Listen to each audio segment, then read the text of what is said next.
It is a Pearl Vision VX series. Pretty much what happened was Pearl decided to stop making their export series, and they started making the Vision series. So as you do a close up here, it is birch ply, and you know what? I really can't tell the difference between this and a full birch wood kit. I mean, it's all in how you tune the drums and dampen them and do whatever you want. So for me, this is perfect. Alright, I'm going to set the camera up and we'll go over what my drums are. Alright guys, like I previously said, this is a Pearl Vision VX. I purchased it at a local music store called Jerry's in my hometown. And pretty much when I bought this kit, it came as a 5-piece. Obviously it's not a 5-piece anymore. It originally came with the 10, the 12, the 12, the 13, the 16. And Pearl was having a deal that whenever you bought one of their kits during that period in time, that you can get either a 10-inch tom or an 8-inch tom for free. I chose the 10 because an 8-inch tom would look really funny next to a 12-inch tom. And I purchased the 14-inch tom also from Jerry's separately, just because I wanted. So yeah, that's 3 mounted and 2 on the floor. The sizes are 10 by 8, 12 by 9, 13 by 10, 14 by 14, 16 by 16. The snare drum is a Pearl Vision. It's just a standard steel snare, and it's a 14 by 5.5. The bass drum is 22 by 18. My throne down here is just the Pearl Roadster series. It's pretty short, but you know, that'll be a different video. It's got the lock nut right here, so I know it won't go anywhere. I can also loosen this right here and just spin it, or I can just take it off and adjust it myself. Yeah, there's another thing about the drums that I changed. If I can just dismount the camera here. It's around front. It's actually the new mounting system from Pearl. It's not, they have newer ones, but they're on their more expensive kit. This is the Pearl OptiMount. Pretty much, you put it on all 4 lugs right here, and it sits the drum on the lugs instead of grabbing the rim. As you can see by this one, it's got 2 hooks, and that it really dampens the sound of the head, and I don't like how it doesn't sustain. So I purchased 2 on eBay for half price, and they were brand new, so I lucked out. I think these are about $40 a piece, and I got them for like 20 bucks. I switched the black hardware a little bit. I couldn't switch the mounts, but anyway, yeah, the tone that comes off my drums now is 100% clearer. The sustain is great. I love it. Let's look here. Yeah, as you can see, I have a rack now, and it's great. It saves me a bunch of time setting it up, taking it down. I do leave the left and the right sides with the legs on. I just take the center one off. But yeah, I get a full picture here. It is a 3-sided rack. It's called the Pearl Icon DR503C, and the 503 just stands for, you know, 3 sides, and the C stands for curved. So yeah, as you can see, all the bars are curved. It's got 4 feet. It's great. Thing will not move. For other bands and other projects, you know, I just use the front rack and the number of toms that they want, and it doesn't fall over by itself. It did come with 4 PCX 100 clamps. That's these right here. They just hold the toms or whatever you want. I bought, I think, 2 extra ones. This is a PCX 200. The difference is this can move, and the rack came with these. Now, what these are, as you can see, there's a little Allen wrench right there. You take this, show you here. You take this rubber piece off, and as you can see, it's hollow, and you stick that cymbal holder on, and that way you can just mount your cymbals right on top of your rack, right in the corner. And it came with 2. Alright, so there's the new rack. Let's do some stands now. 4 of these stands, these 2, this one right here, and the one on my ride's a little different, but these are all from the 1000 series. The reason I bought these is just because they're a little sturdier. You know, they don't really move when you hit the cymbal. They have lock nuts right here, so you can always know where your cymbal's going to be. And on the bottom, that one I keep moving, so don't have it 100% where I want it yet. Still trying to get used to it. The only ones that are different, this is just a straight stand without the legs that came with my kit. It's a 900 series, along with the one boom stand that I use on the stacks there. And my snare stand is also a 900 series. I do not have the original hi-hat.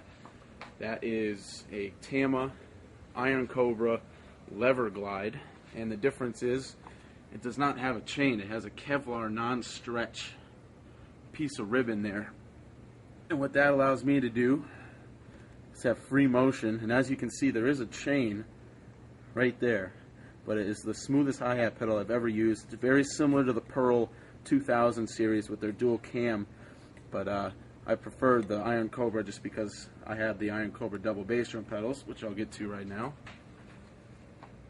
So as I was saying, these are the Iron Cobra double bass drum pedals, and these are the Power Glide. As you can see by the P, it has a 90-degree drop in its cam. That gives you the power and the throw that I'm looking for. You see there's a 90-degree drop, and there it is over there. Those aren't felt, those are actually wood beaters. I have the felt ones, they're just in a different box. We go back to the bass drum. Since I bought a harder beater than felt, I had to buy the Aquarian double kick pad Kevlar patch, and that just saves my drum from me putting a big hole in it. And this is my favorite bass drum head, the Aquarian Super Kick 2. I highly recommend it to anyone that wants that low thud. It's got a built-in foam strip inside, and it's very good for, you know, keeping the sound level down, keeping, you know, I keep a pillow in there anyway, but, you know, it muffles the sound perfectly. Alright, now for the cymbals. The 2 original cymbals I have in a lot of my videos is this one right here and that one over here. Now we'll start with this one. These are both used, by the way. I bought off my friends. This is a 17-inch. This is an AAX Studio Crash, and it has the brilliant finish on it. You can't really see it now, there's a bunch of fingerprints on it. And this one over here is an HHX Stage Crash 16-inch. It ended up getting a crack in it after about, I don't know, 6 months because I bought it used. So I had to drill out a little hole. But I like the sound of this one so much, I ended up buying 2 new cymbals. I got the HHX Stage Crash 16-inch again, and the 17-inch HHX Stage Crash.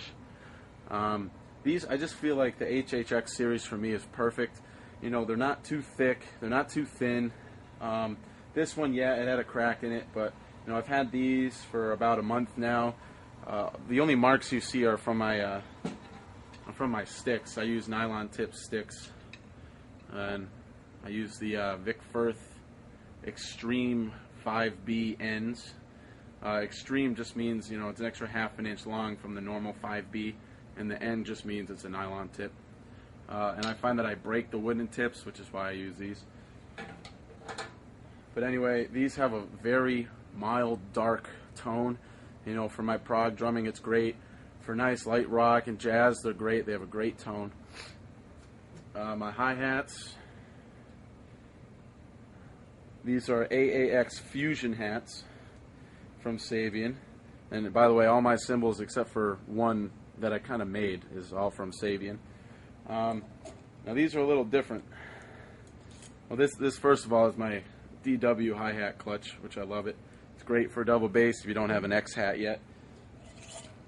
This cymbal, you can see the thickness. Not very great sound. And where the fusion part of the name comes in is right here. Now, this cymbal is much different looking than the original. It's about twice as thick, maybe even 3 times as thick. It's about 3 times as heavy. It kind of feels like a small ride. It's got 2 vent holes, so when you put the hi-hats together, you don't get a pop noise. That's just for the normal stand. This is hand hammered, so it's actually an HHX hi-hat on the bottom and an AAX on the top, but they put it in the AAX series. So here's the 2 cymbals side by side, so you can see the thickness. Much different. The only problem is I do go through a lot of sticks because of the hi-hat, and I, for some reason, break a lot of sticks on the bell of the ride too. The shaft will just crack right in half. But getting to my ride, I have a 20-inch AAX metal ride. See that right here? All those marks, once again, are just from my sticks. And here is my auxiliary cymbal. Now, this used to be the only Zildjian cymbal I owned, which was an A custom 16-inch crash. Now, what it is now is a 9.5-inch custom cut from a flow jet. If you don't know what that is, it's a table that shoots water at high pressures to cut pretty much anything. And it's like my little auxiliary cymbal. It's kind of got a bell tone to it. And I just stack it, doesn't matter where. Eventually I'd like to put it above my 3 toms, but I just don't have the stands yet. But it does have a very cool sound. So that's very custom. And over here, these are the Mike Portnoy signature Max stacks. They did switch them over to the Vault series because they don't make signature series anymore. But these are cool. It's kind of 2 cymbals in one. You got a mini 10-inch China, and you got a mini 10-inch Splash. Well, I guess it's not mini, but you have a 10-inch Splash. And you got his fake signatures in there, but I recently saw him at Daddy's Junkie Music Shop in West Springfield and got it signed. It says, "Hit me, Mike Portnoy." You know, he is one of my idols. I appreciate everything he's done for the music industry, and he's pretty much the reason I can play drums, because watching his YouTube videos, besides my brother who taught me. But, oh, this is another thing. If you notice, all my cymbals have these nuts on top. Now, these are Pearl's lock nuts. Now, well, I guess they're locking wing nuts. Pretty much, you put it on the cymbal, you put it on the stand, you clamp it shut. Now, your cymbal's not going to go anywhere. And then you can loosen the tension just by twisting it like a normal wing nut. And I'll show you an example of that on the Max stacks. Now, if I just put it on, make sure they're on, and I clamp it down, as you can see, the cymbal moves a lot. It doesn't have the sound that I really want. But if I turn it, it's got grooves inside. It'll get tighter. And it's got the sound that I want when I actually hit it. Alright. So, you see my drums, and you see my cymbals, and my new Pearl rack. But, we'll go over some of my drum heads. Now, I recently switched to coated, and that was because I really enjoyed listening to Gavin Harrison from Porcupine Tree. Now, these are Remo vintage Emperors. Now, Emperors is the thickest head that they make, and I really like the tone. I really like how it has a sustain, but it kind of dampens itself, and you can use them for jazz. And now, these 3 are vintage Emperors, and these 2 down here are just the normal Remo pinstripe. For bottom heads, I use clear Ambassadors. On these 2, I just have the stock Pearl ones because they sound fine right now. Until I really need to change my tone, I don't need to buy them. On my snare, I do have an Emperor, but it's a black dot. Black dot under here, you know, it's just for stability. I do kind of crank my snare drum, and then I put the snares on kind of loose. But there is one hint I will give to someone. If you're trying to change your snare head or anything, do not tune it when it's on the stand. Take it off. And this goes for any drum, really. I can do a separate video if you want. Hold the drum by the rim. Find the best tone you want, and then put it back on. Just because these cages have a tendency to warp the sound of your drum, and that's why I kind of leave it loose. Because say I break this during a performance, I can just whip it right off and put another one on there. Do I have another snare right now? No, but when I get one, that's the reason why I do it.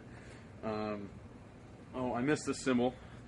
After purchasing these two, they sent me a free AAX 10-inch splash. I have yet to mount it, but it is going to go about right here. And I have another one coming that's going to go here. It's a 13-inch. And as I probably break it, dropping it, but these are what I use when I practice every time. I highly suggest getting some kind of dampening system or earplugs or anything. These are great because I can listen to my iPod, and you can probably see them when I do my recordings. I can hear my drums when I use these, but it doesn't hurt. And I guess doing some research, I found out that the sounds that hurt your ears are the high frequencies, which means your snare drum and your cymbals. Your toms, not necessarily, obviously, if you hit them. Guys, thanks for tuning in. Green Monster. You guys are awesome. I appreciate you watching my videos. I'm not one to ask to subscribe, but if you like it and you want to see more, hit the sub button. I try to get a video out every week. It's hard because it's not my camera. I rent it, and I need to be home to upload it because my laptop doesn't have the right connections. But anyway, there's my kit. I'll do another video on how I tune drums, how I put my kit together, why I sit as low as I do, all my tensions and stuff like that. That'll probably come in the next week or so. See you guys.